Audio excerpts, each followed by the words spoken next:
ಮೆತ್ತಿದಾಗ ಚೇರಾಗಡಿ ಮುತ್ತಿದಾಗ ಕೊಂದ ಕನ್ನಡದ ಕಪ್ಪು ಮಣ್ಣಿನವನು.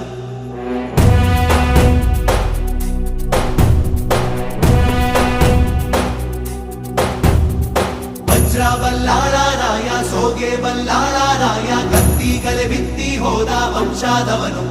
ಈ ಸೀಮೆಗೆ ಶಿವ ನೀಡಿದ ವರವೋ,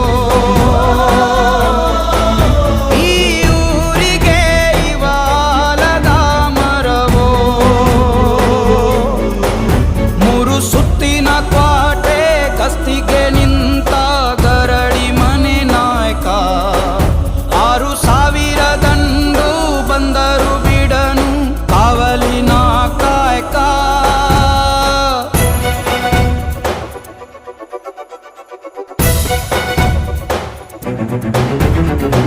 ಏಳು ಏಳೆಡೆಯ ಸರ್ಪ ಬಂದು ಕುಂತೈತೋ ಯಪ್ಪ, ನಮ್ಮ ಹುಲಿಯೂರು ದುರ್ಗ ಕಾಯೋ ಕಂದ.